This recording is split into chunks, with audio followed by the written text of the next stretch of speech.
explaining the American weapons of World War II. First off, the M1 Garand. The M1 Garand was the standard-issue rifle for American infantrymen in World War II, and it was renowned for its impressive power, durability, and effectiveness. It was first produced and issued in 1936 as a replacement for the outdated M1903 Springfield bolt-action rifle.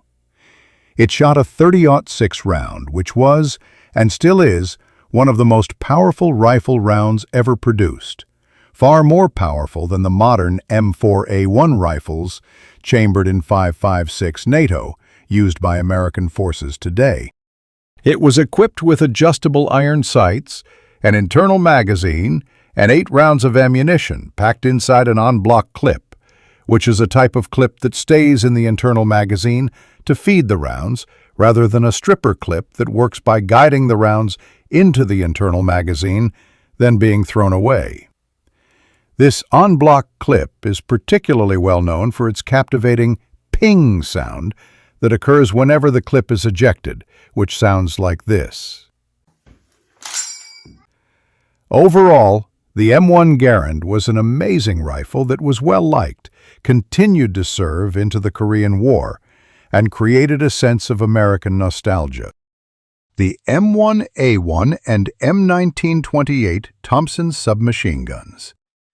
The M1A1 and M1928 Thompson submachine guns were both highly mobile submachine guns used by American infantrymen in World War II. Chambered in .45 ACP and having both semi-automatic and fully automatic capabilities, these were both extremely versatile and very powerful weapons.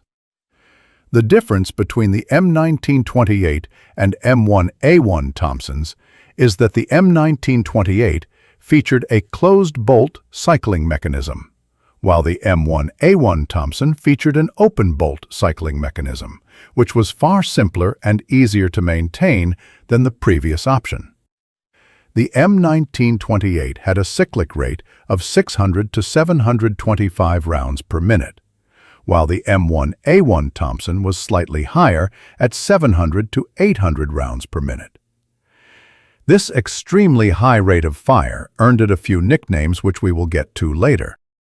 The Thompson submachine gun was first invented in 1916, and the first prototype was made in 1919, but the firearm was not produced until 1921.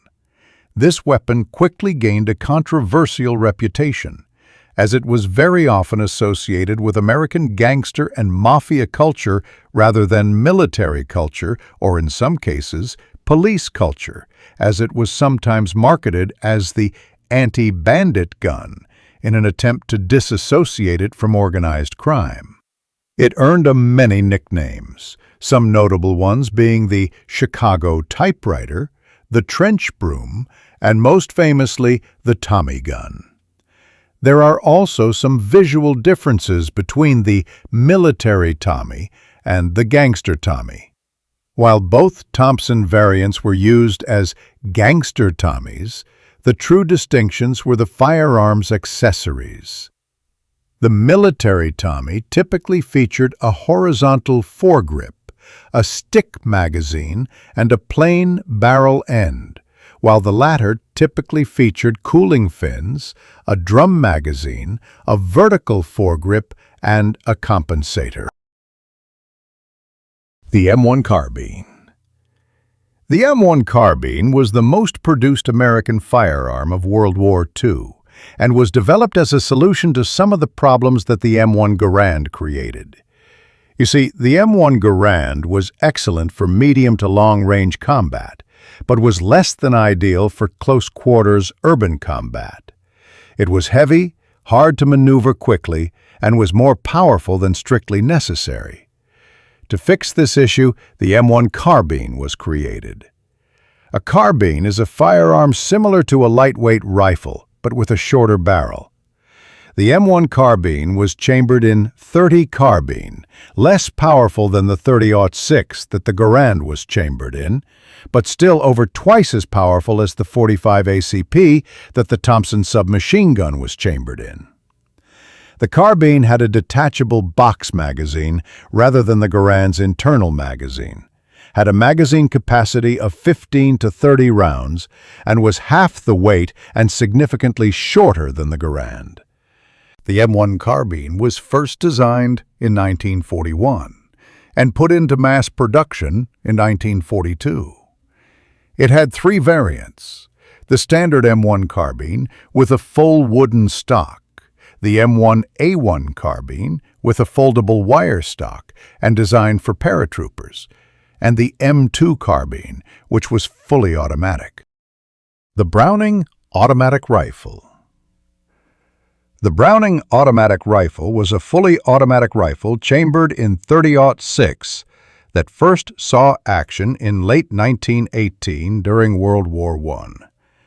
It is considered one of the first American light machine guns, although it was not designed for sustained fire. The BAR is notorious for its almost comically low-capacity magazine of 20 rounds, which, when paired with 450 and 600 round-per-minute fire modes, did not produce the most efficient weapon. It was intended to be equipped to full battalions, which would then function as a support group. It was never intended to be used as a sole support weapon, but many soldiers used it in this manner anyway. They respected its power, but knew its limits.